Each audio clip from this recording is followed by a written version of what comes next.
My husband said, "I'm in love with your sister. We've been together for 2 years." I quietly nodded. I picked up my phone and texted her 3 words. An hour later, she was standing on our doorstep in tears. "Good day, dear listeners. It's Diana again. I'm glad you're here with me. Please subscribe to my channel and like this video, and also let me know in the comments which city you're listening from. That way I can see how far my story has traveled. I used to think I had the kind of life people quietly envied, not in a showy way. Nothing we owned was flashy or expensive, but we had a house with a real backyard in a quiet suburb of Columbus, Ohio, a golden retriever named Biscuit who destroyed every throw pillow we ever bought, and a marriage that looked, from the outside, like the kind that lasts. My name is Claire. Claire Merritt, though for 11 years I'd been Claire Hargrove, 37 years old, a high school English teacher, a wife, a sister. That last word is the one that eventually broke everything. My husband Daniel was 41, an architectural project manager who drove a sensible gray Subaru and coached youth soccer on Saturday mornings. He was the kind of man who remembered to service the furnace before winter and who brought me coffee exactly the way I liked it. 1 sugar, a splash of oat milk, without being asked. Our life together had a comfortable rhythm.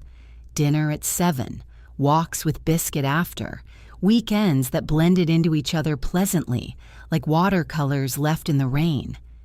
My sister Jenna was 33. She lived 20 minutes away in a renovated apartment in the short north. She was a graphic designer, unmarried, effortlessly pretty in the way younger sisters so often are. We talked twice a week, met for brunch most Sundays. She was my closest friend, or so I believed. Looking back now, I can identify the exact moment the thread began to loosen. I just didn't know to pull it at the time. It was a Thursday evening in late October. I'd come home early from a department meeting that had been mercifully cut short. Daniel's car was in the driveway, which was unusual. He normally stayed at the office until 6:30, sometimes 7. I remember feeling a small, warm flicker of pleasure. An unexpected evening together. I came through the side door into the kitchen, and I heard him laugh. Not his polite laugh, not his professional laugh, his real one. The one I only heard when he was completely relaxed. He was on the phone. He stepped into the hallway the moment he heard my keys, and the laughter stopped with a suddenness that I registered somewhere beneath my conscious mind and promptly ignored. "Hey," he said, "didn't expect you back yet." "Meeting ended early," I said. I kissed him on the cheek. He smelled faintly of cologne. He didn't usually wear cologne on a Thursday. I ignored that too. Over the following weeks, I noticed things in the way you notice small drafts in a house. You feel them without ever pinpointing the source. Daniel began checking his phone differently. Not more often, but more carefully, tilting the screen away, exiting apps with a deliberate tap before setting it face down on the counter. He started going to the gym on Wednesday evenings, which was new. He became slightly more attentive to me, more considerate in a way that felt rehearsed, the guilt compensation of a man who was managing his conscience through gestures. And Jenna. I think about Jenna often now, about how I missed it with her. She began to cancel our Sunday brunches with increasing frequency, small excuses, a migraine, a client deadline. Once, memorably, a friend's birthday brunch she'd supposedly forgotten about. She texted more than she called. When we did meet, she was warm, but there was a layer of glass between us. I thought she was stressed about work. I thought she was going through something private that she'd share with me when she was ready. I thought a great many wrong things. It was a Sunday in mid-January when it happened. Daniel and I had just finished dinner. I was washing the dishes and he was at the kitchen table. And I remember the specific quality of the silence before he spoke, dense and deliberate, the silence of a man who had rehearsed. "Claire," he said, "I need to tell you something." I turned off the tap. I dried my hands on the dish towel. I turned around. He looked at the table when he said it. "I'm in love with Jenna. We've been together for 2 years." The room did not tilt. My legs did not give out. I did not scream. People always imagine they would scream. I stood very still. I looked at him, and I nodded. One slow, composed nod, the way you might acknowledge information you had, on some level, already known. Then I picked up my phone from the counter, and I typed 3 words to my sister. "Come home now." I pressed send. I set the phone face up on the counter. I looked at my husband and I said nothing at all. And in that silence, I began to build. She arrived 53 minutes later. I know because I watched the clock on the microwave the entire time Daniel and I sat in the living room without speaking. He had tried once to say something with the word complicated in it. And I had looked at him with an expression that stopped him completely. I wasn't performing calm. I genuinely felt it, which frightened me more than anything else that night. What did it mean that your world could be dismantled in a single sentence and your primary response was arithmetic? Because that's what my mind was doing. It was counting. 11 years of marriage. The house purchased jointly in 2017, a mortgage with 14 years remaining, our joint checking account, our joint savings, $62,000 accumulated carefully over a decade of packed lunches and skipped vacations, a retirement account in both our names, Daniel's income, which was nearly double mine, Biscuit, asleep at my feet and entirely unaware that the architecture of his world was collapsing, and Jenna, 2 years, 24 months of Sunday brunches and phone calls and birthday dinners at which she had sat across from Daniel and played the role of devoted sister-in-law while conducting a life I knew nothing about. 2 years of looking me in the eye. The doorbell rang. I opened it myself. Jenna stood on the porch in a coat I recognized. I had helped her pick it out last November at a vintage shop in the short north. Her eyes were already red, which told me she had cried in the car on the way over, which told me she had known exactly what those 3 words meant, which told me everything. "Claire," she started. "Come in," I said, and I stepped aside. What followed was not a scene from a film. There was no screaming. There was no throwing of objects. The 3 of us sat in my living room, the living room where Jenna had spent countless Christmases and Thanksgivings, and I listened to them speak. Daniel explained. Jenna wept and apologized repeatedly in the spiraling way of someone who needs absolution more than they need to give it. I asked 2 questions. When did it start? And does anyone else know? And I received answers that I filed away with the methodical efficiency of a woman who had already decided, somewhere in that 53-minute silence, that she was not going to fall apart. 2 years ago, August. And no one else knew. Good, I thought. Then neither do they know what I'm about to do. I asked them both to leave. Jenna asked if she could stay. Actually asked that, as though my guest room were still a natural offering. Daniel asked where he should go. I told him a hotel. I told him to take enough for a week. He packed a bag in the bedroom while Jenna hovered in the hallway and I stood in the kitchen making tea I didn't drink. After they left, the house was very quiet. I sat down at the kitchen table with a legal pad and a pen, and I began to write. Not feelings, facts, a list of assets, a list of accounts, a list of what I knew and what I needed to find out, because fear was there. It pooled beneath the calm like cold water. But I had taught literature for 12 years, and I knew what happened to women who acted from fear. They made desperate, visible moves. They tipped their hand. They let the other side set the terms. I was not going to let anyone set my terms. The first thing I needed was information, not assumptions, not suspicions. Documented, verifiable information. What were our shared finances exactly? Were there accounts I didn't know about? Had Daniel made any large withdrawals or transfers in the past 2 years? Had he already, quietly, begun to prepare? The second thing I needed was a lawyer, not a mediator, not a couples counselor, a divorce attorney. Experienced, sharp, and consulted before Daniel had any indication I was moving. The third thing, and this one came to me slowly over the second cup of tea I actually did drink, somewhere around midnight, was leverage. Not revenge, not cruelty.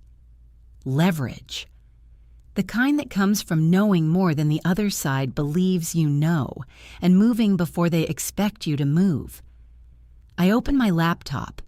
I began searching, and by 2 a.m, I had the name of a family law attorney in Columbus with a 17-year track record and a reputation for representing women in high-asset divorces.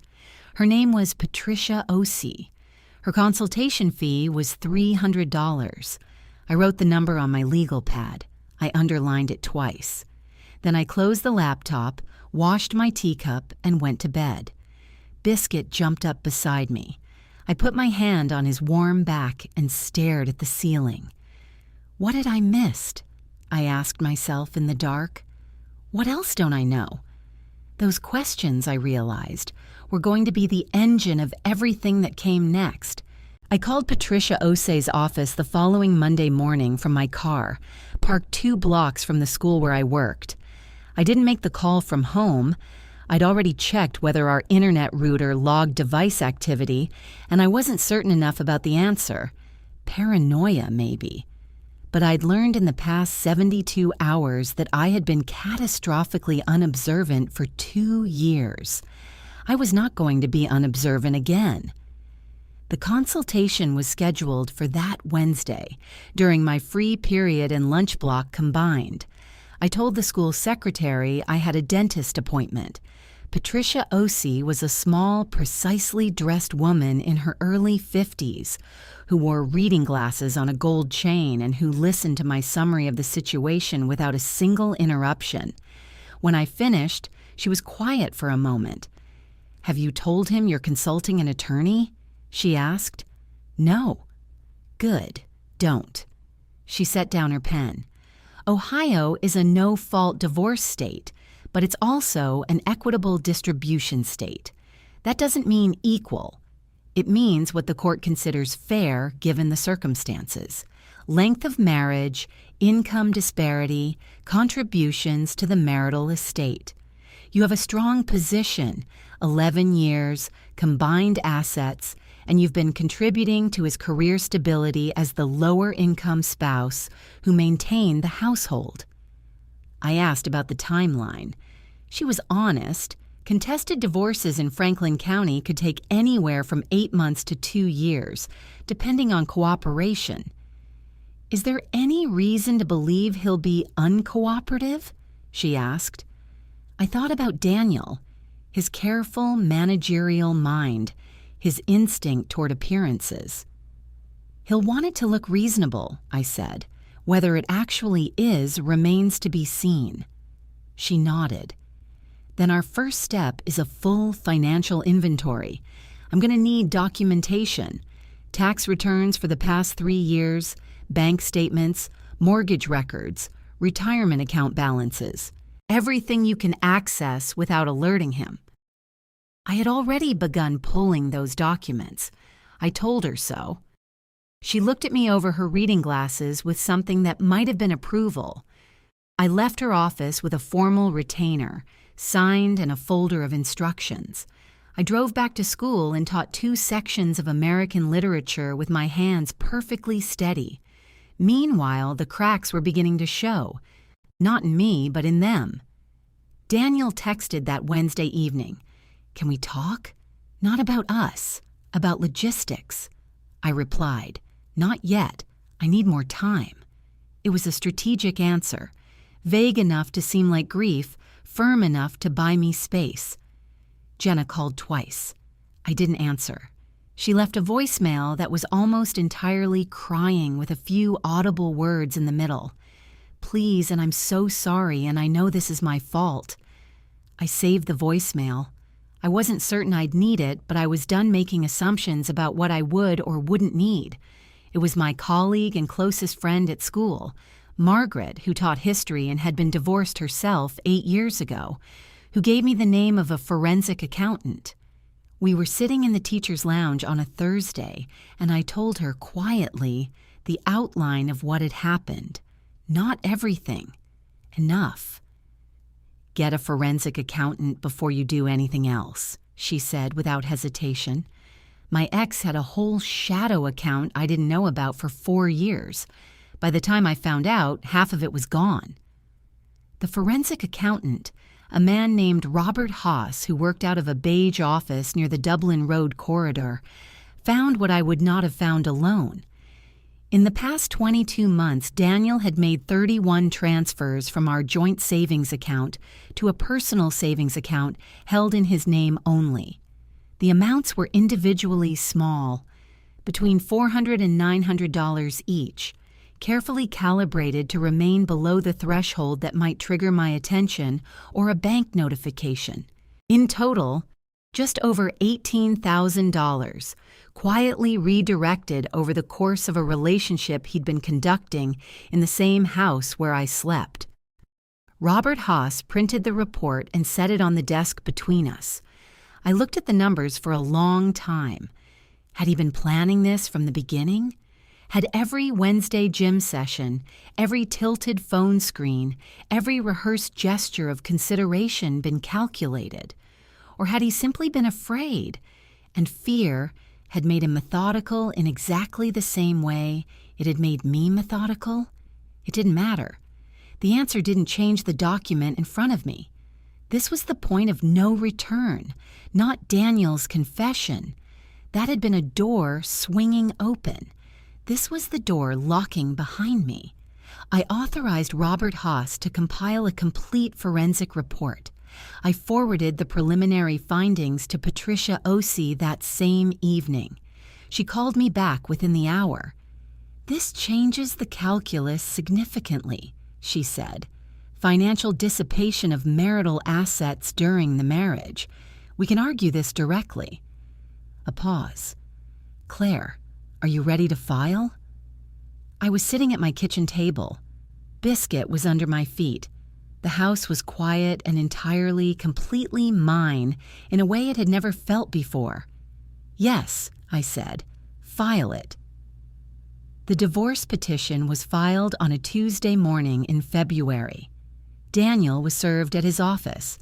Patricia had specifically advised against serving him at home, both for logistical safety and, frankly, for strategic impact.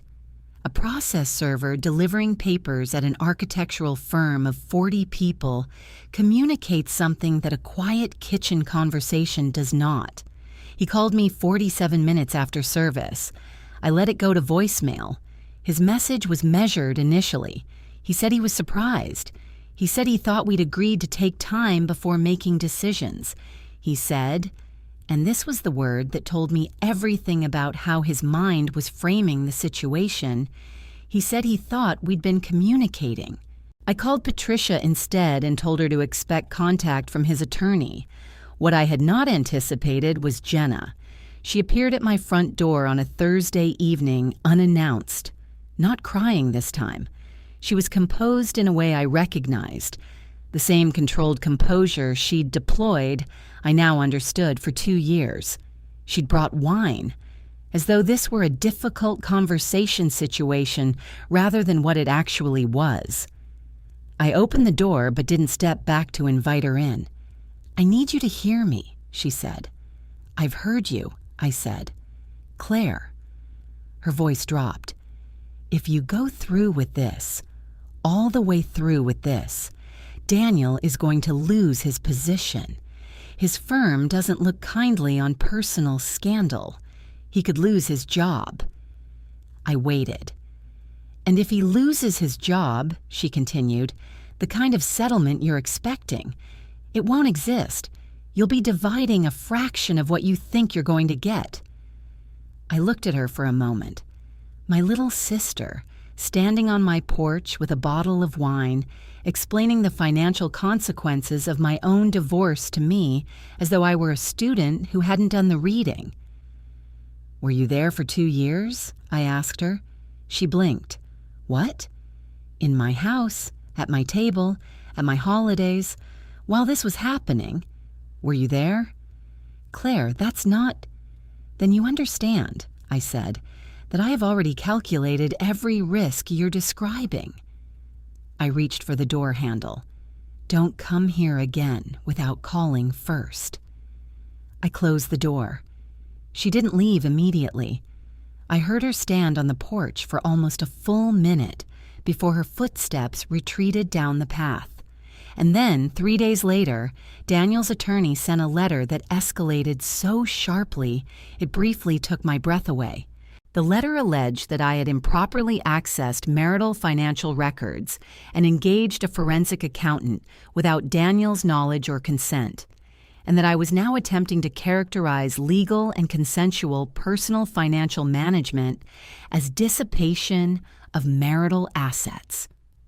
The letter further suggested that if I continued on this path, Daniel's legal team would argue that my emotional state following a difficult personal disclosure had caused me to pursue litigation in bad faith. Difficult personal disclosure. That was the phrase they used for what he had done to 11 years of my life. I forwarded the letter to Patricia with a single line. "What do we do with this?" Her response came within 2 hours. Exactly nothing. "This is noise. We have the forensic report. They don't have a counter-argument. They have threats. Let them make them on the record." She was right. I knew she was right. But I sat with the letter in my lap for a long time that evening because the threat had done what it was designed to do. It had made me feel, briefly, like a woman acting out of grief rather than reason, like someone who could be dismissed. And that was the most dangerous thing anyone could make me feel. I gave myself 3 days, 3 deliberate, quiet days in which I did not read emails, did not respond to texts, did not think about depositions or forensic reports or anyone's legal strategy. I took Biscuit to the park every morning. I cooked real meals. I called my mother, who lived in Scottsdale, and talked about her garden. I did not tell her about the divorce. Not yet. I needed those 3 days to be about nothing except remembering who I was when no one was trying to manage me. On the 4th morning, I made coffee. I opened my laptop, and I went back to work. The attempt at seduction, and I can only call it that because it was designed to pull me off my foundation, came from Daniel directly, which surprised me. I had expected another letter from his attorney. Instead, he emailed me personally, bypassing the legal channels entirely, which Patricia later told me was either a strategic mistake or a deliberate gamble. The email was long. I won't reproduce all of it. But the core of it was this. He was sorry. Not for the affair. That word was carefully absent. But for the way he had told me, for the timing, for the impact it had had on my stability. He wrote that he still cared about me as a person, that he believed we were capable of handling this like adults, and that he was willing to propose a generous settlement without litigation if I was willing to have a single private conversation, just the 2 of us, no attorneys. He used the word friendship at the end. I read the email once. I forwarded it to Patricia. Then I closed my laptop and graded a set of junior essays on Their Eyes Were Watching God, which felt, under the circumstances, almost gratuitously appropriate. I was not angry. That was the thing I kept noticing. The anger I'd expected, the volcanic fury that surely lived somewhere beneath the calm, was simply not presenting itself. What I felt instead was a kind of cold, clear attentiveness, as though a long, blurred lens had finally been adjusted. I was seeing everything very precisely. Daniel's email was not remorse. It was a de-escalation tactic. His attorney had advised him, probably, that the forensic report made litigation unfavorable and that settling privately, outside of documented legal proceedings, was his best available option. The appeal to friendship was a lever, not a feeling. I did not respond to the email. Jenna, meanwhile, had shifted tactics. She stopped coming to the house. She stopped calling. Instead, she began a very quiet, very deliberate campaign of social repositioning. I heard about it through Margaret first. Jenna had apparently told a mutual friend, a woman named Dana who knew us both through a book club we'd all once attended together, that I had shut her out completely and was refusing to process the situation. The implication, subtle, carefully planted, was that my composure was coldness, my legal action was aggression, and my refusal to engage with apologies was the true cruelty in the situation. Did they actually believe that? Did they expect that I would engage with a reframing that replaced 2-year affair with my sister with family communication breakdown? Margaret told me about it over coffee in her classroom after school, watching my face carefully. "You're not surprised," she said. "No," I said. "What are you going to do about Dana?" "Nothing," I said. "Dana isn't the audience that matters." The audience that mattered was the Franklin County Family Court, and on that stage, Jenna's social maneuvering was entirely irrelevant. But it told me something important. It told me that they were watching me, calibrating their response to my behavior, trying to gauge where my weaknesses were. The social campaign was a probe. They wanted to know if I could be destabilized publicly, shamed into pulling back, worn down by isolation. The answer was no, and the reason was Margaret and the school counselor, Lynn, who I finally told the whole story to over a glass of wine on a Friday evening, and who said with characteristic directness, "Good. Burn it down legally and completely." And it was my friend Carrie, who drove up from Cincinnati for a weekend and slept in the guest room and watched movies with me and did not offer a single piece of advice unless I asked for it. And it was, gradually, my mother, who I finally called with the full story on a Sunday afternoon, and who was quiet for a long moment before she said, "Baby, you should have called me in January." None of these women told me what to feel. They simply refused to let me be alone in it. And that, the refusal to let me be alone, was what kept the cold attentiveness from becoming something harder and more brittle. I had people. They did not. That asymmetry, I understood, was going to matter. They came together. That was what I hadn't expected. It was a Saturday in early March, mid-morning. I was in the backyard with Biscuit drinking coffee when the doorbell rang. I wasn't alarmed. I was expecting a delivery. I came through the house, still in my weekend clothes, coffee mug in hand, and opened the front door to find Daniel and Jenna standing side by side on my porch. Daniel was in a collared shirt, which told me this had been planned. Jenna was holding a paper bag from the bakery on 5th, the one we'd gone to together for years, the one that made the almond croissants I loved. It was a deliberate detail, a prop. I noticed Jenna had also done her hair carefully, and Daniel had shaved, which he often skipped on weekends. They had prepared for this visit the way people prepare for a performance. They had rehearsed. "We're not here to fight," Daniel said immediately, which is precisely what people say when they are preparing to fight.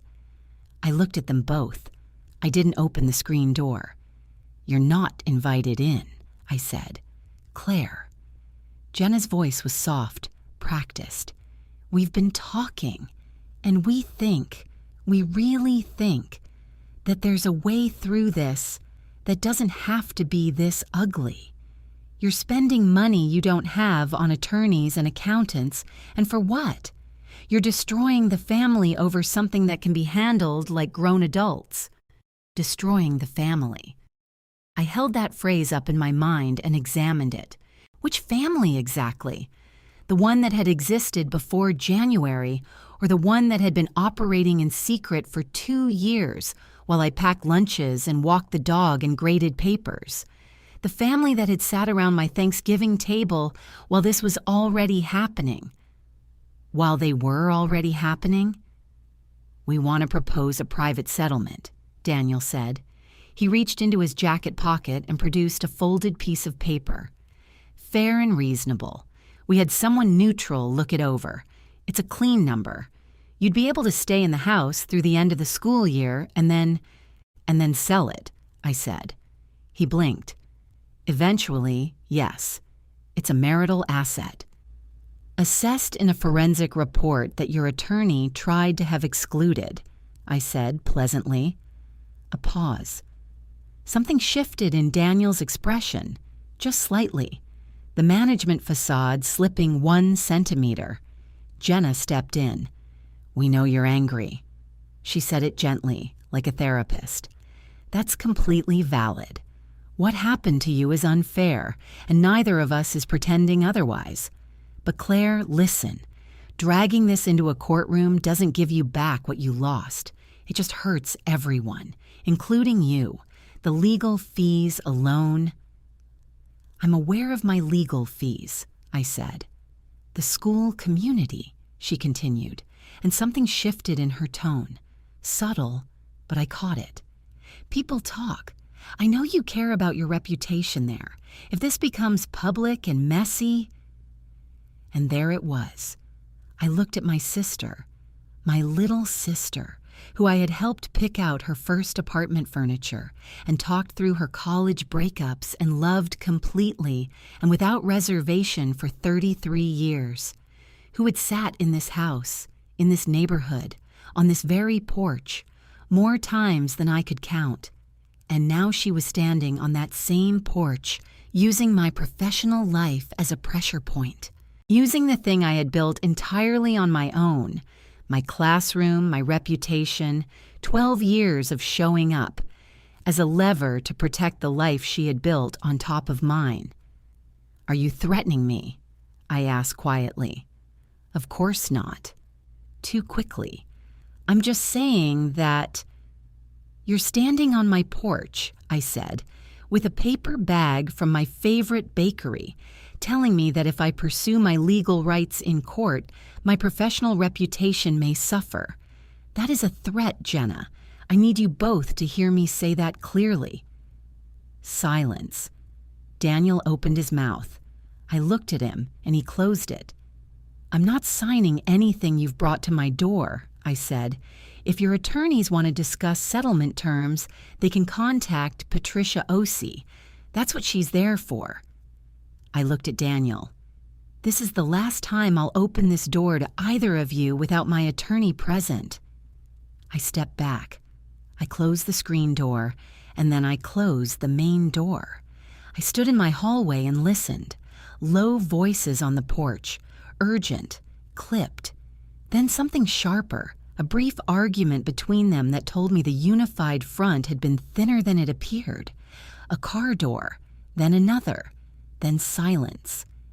I set my coffee mug down on the hallway table. My hand, I noticed, was not quite steady. Not from collapse, from adrenaline, which is a different thing entirely. The fear was present. It sat in my chest like a stone.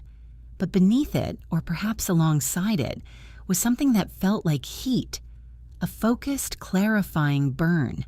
They had come to my house.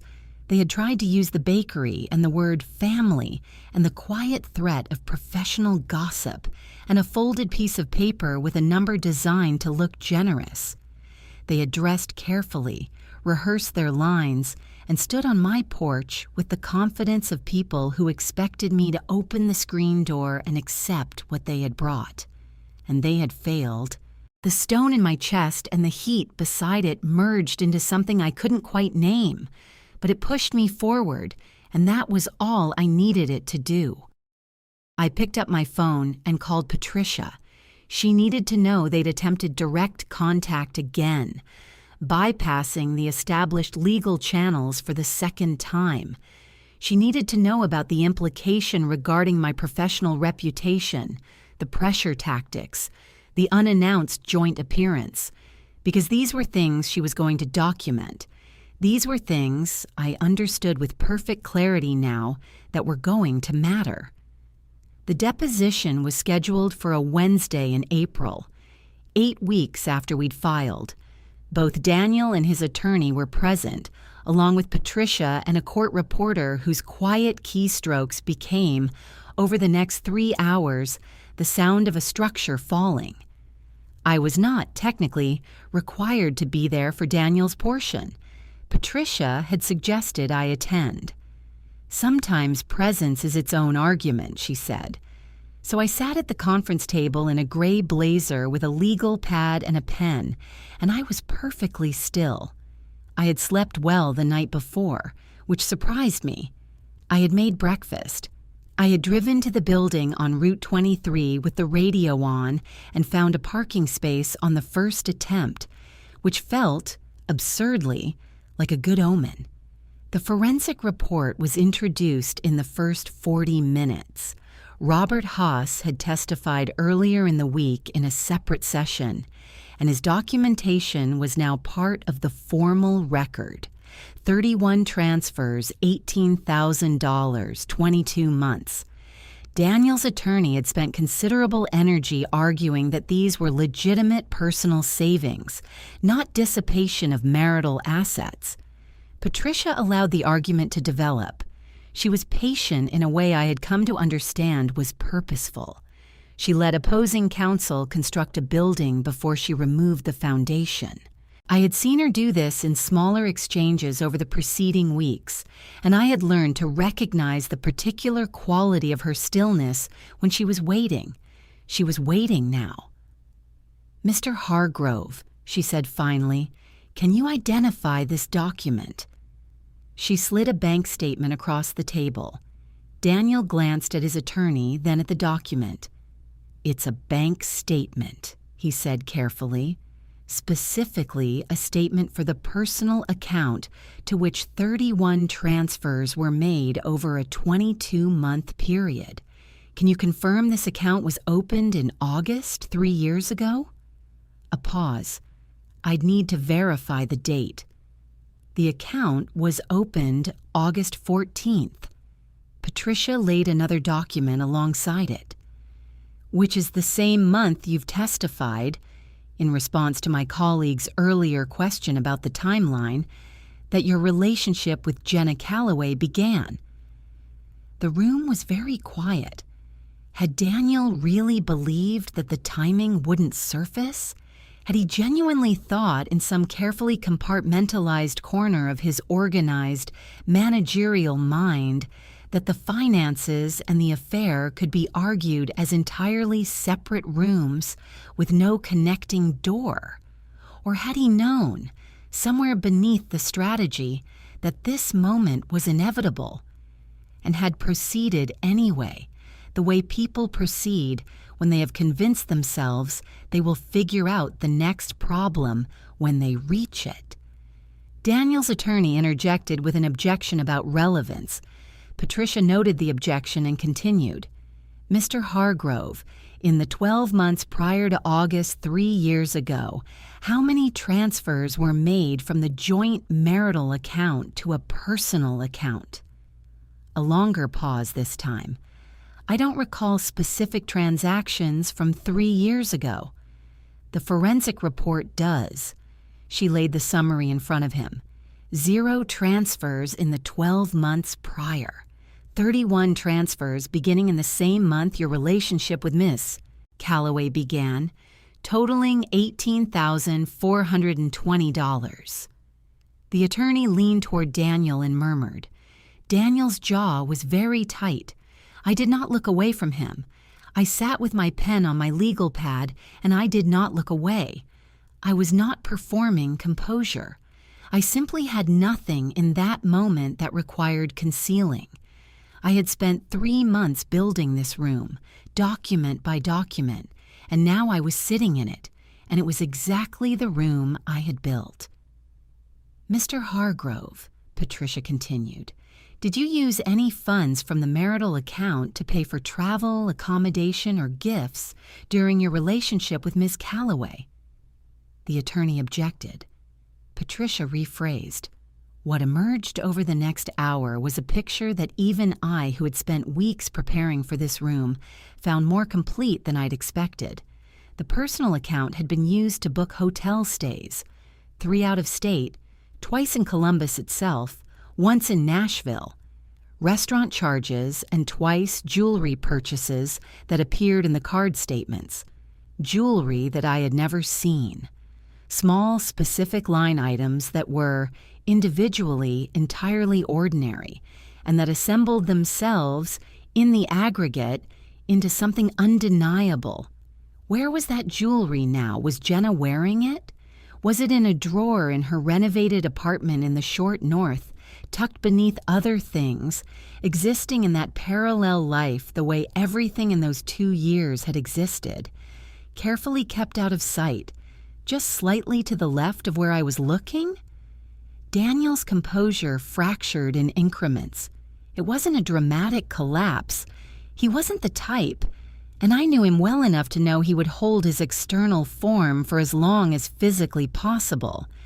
But there were moments when his answers became marginally slower, when he glanced at his attorney with a frequency that communicated something below language, when his hands, folded on the table, pressed more tightly together, the knuckles shifting color.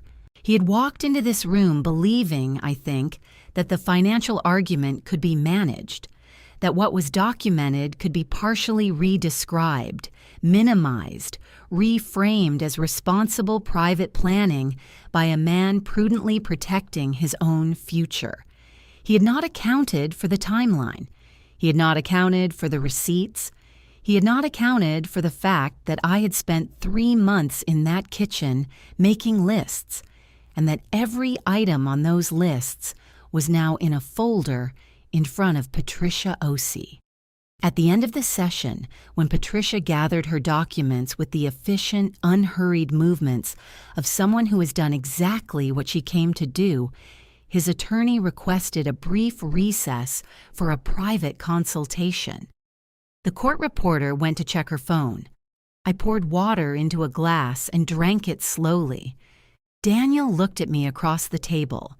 Just once, for just a moment. There was something in his expression I couldn't entirely read. Not remorse, exactly, and not anger.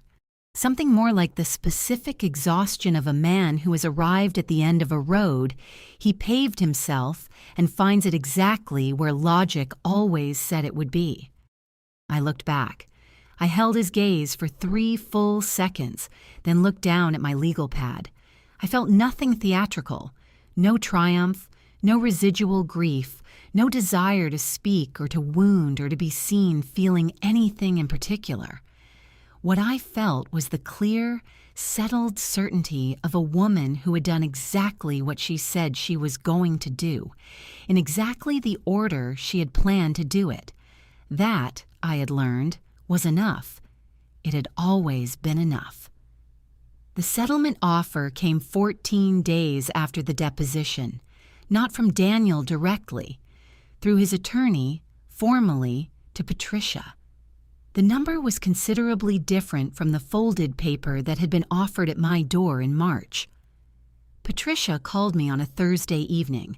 I was grading papers at the kitchen table when my phone rang. "They've moved significantly," she said, and I could hear in her voice the particular satisfaction of a professional who has steered a case to exactly where she intended it to go. "Do you want me to walk you through the terms?" I made tea. I sat down at the kitchen table. The same table where Daniel had told me everything, and where I had started making lists, and where I had eaten alone for 3 months and found, gradually, that eating alone in your own house is not the punishment it first appears to be. I said yes. Walk me through it. The house was mine. Not through the end of the school year, not as a temporary arrangement pending sale. Mine, in full, with Daniel refinancing the mortgage into my name alone and compensating me for his share of the equity in a lump sum payment. His firm had not terminated him, but had demoted him to a project coordinator role following an internal review triggered by the publicity that naturally accompanies a filed divorce petition in a firm of 40 people. The lump sum came partly from the personal account, the $18,000 returned in full, and partly from the liquidation of a retirement account he had not disclosed until the deposition process made concealment untenable. The total settlement was just over $200,000. The equity payout, the return transfers, a portion of his retirement assets, and an alimony arrangement running for 4 years, calibrated to the income disparity Patricia had argued from our first consultation. It was not everything that could have been litigated. Patricia told me we could push further, take this to trial and potentially do better, though trial carried its own risks and timelines. I told her to accept the settlement, not because I was exhausted, though I was, not because I wanted it to be over, though I did, but because I had been precise about what I wanted from the beginning: the house, the financial security, and the documented legal record of what had actually happened. I had all three. Going further meant more months in the machinery of litigation, more months of this defining my calendar and my mental landscape. I had won what I came for. I was not going to negotiate myself out of my own victory by reaching for more than I had ever asked for. I was done being defined by Daniel's choices. The paperwork was signed over 3 separate sessions at Patricia's office. Each time I read every document before I signed it, slowly, without apology for the time it took. At the final session, Daniel was present in the conference room. He looked older than he had in January, the particular aging that comes not from time, but from consequence. He signed every document without attempting to speak to me.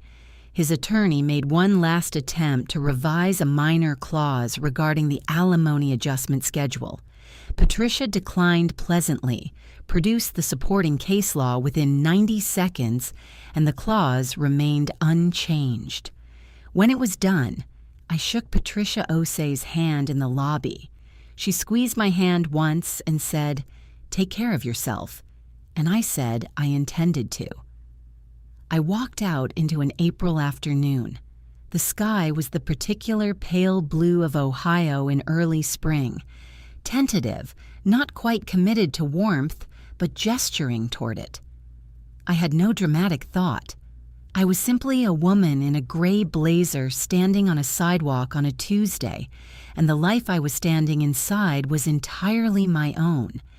And Jenna, she had assumed, I think, that my composure was brittleness, that if pressed correctly with the right combination of apology and shared history, I could be softened back into a shape she could manage. She had been wrong about that, as she had been wrong about other things. The social repositioning campaign had backfired quietly.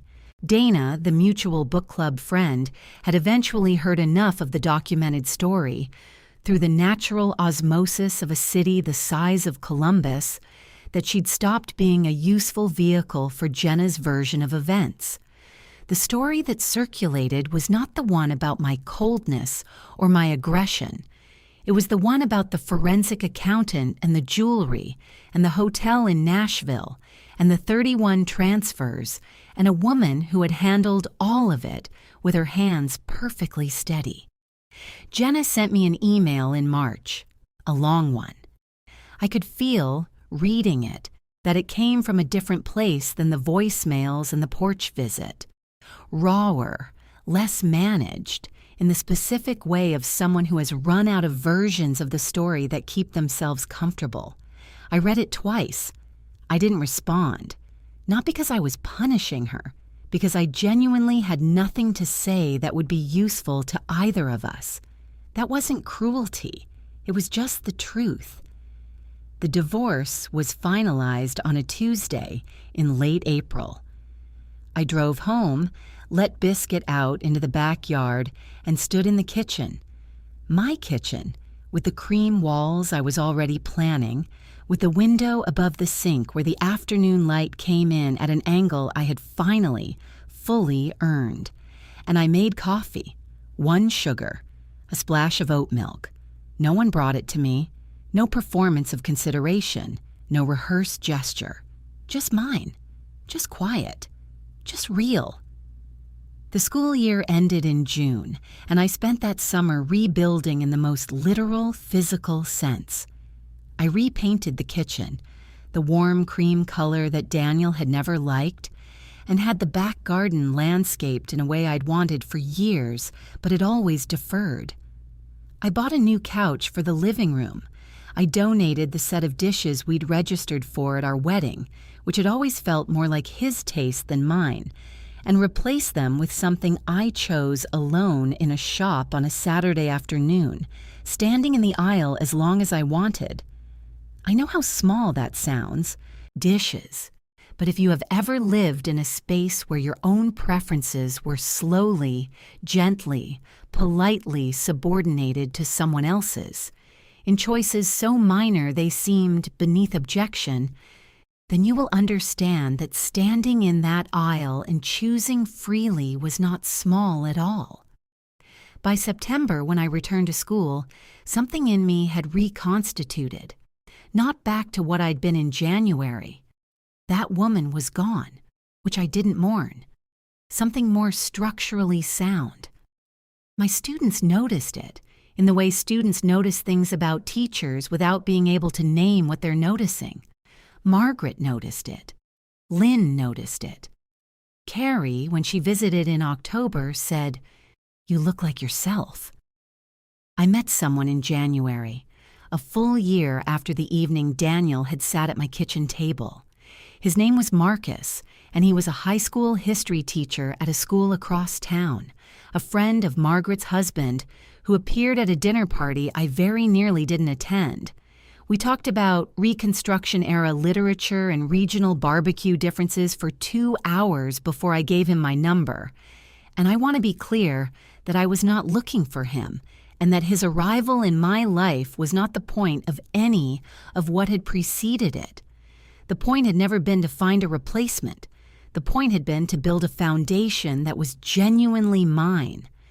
Marcus was simply a man who was honest and warm and made me laugh, and that turned out to be a great deal. What about Daniel and Jenna? I heard things, as one does in a city of manageable size. Daniel had relocated to a smaller apartment in Grandview. The demotion at the firm had been followed, by the following spring, by a departure. Whether voluntary or otherwise, accounts differed. He was consulting independently now, which in architectural project management means billing at a fraction of your previous rate while maintaining the fiction of entrepreneurial choice. He and Jenna were still together, as far as anyone knew. This was not, I thought, a punishment. It was simply its own reality. Two people who had built their beginning on the shared experience of concealment, now navigating what it meant to be ordinary and visible together. Jenna's freelance design work had suffered. Several clients had, through the same natural Columbus osmosis, become aware of enough of the story to become awkward. She'd lost 2 long-term contracts. She'd moved out of the Short North apartment into something more affordable in Clintonville. We did not speak. I did not engineer that. It was simply the natural outcome of 2 people who no longer had a bridge between them, once the bridge they'd stood on was gone. Did I feel satisfaction? I examined that question honestly, the way I examined most things by then. Not satisfaction exactly, not the sharp pleasure of watching an enemy fall. What I felt was something more like the quiet confirmation that actions produce outcomes, that what Daniel and Jenna had built on was not a foundation but a borrowed surface, and that borrowed surfaces eventually require returning. My foundation was mine.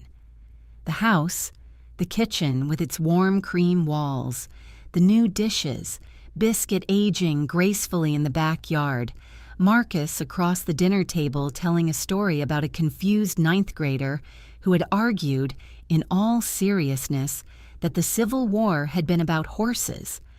I laughed at that story until my eyes watered. When, I thought, was the last time I laughed like this? I couldn't remember, which told me everything. If this story taught me anything, it's that calm is not the same as weakness, and that the most powerful move is usually the one no one sees coming. I didn't scream. I didn't collapse. I nodded. I made a list, and I called a lawyer. To anyone listening, the moment someone shows you who they are, believe them completely, immediately, and with both eyes open. Your grief is real. Your anger is valid. But your clarity is your greatest asset, and it is worth protecting above everything else. What would you have done, standing in that kitchen? I'd love to know. Leave a comment. I read everyone. And if this story stayed with you, share it with someone who needs to hear it. Thank you for being here. It means more than you know.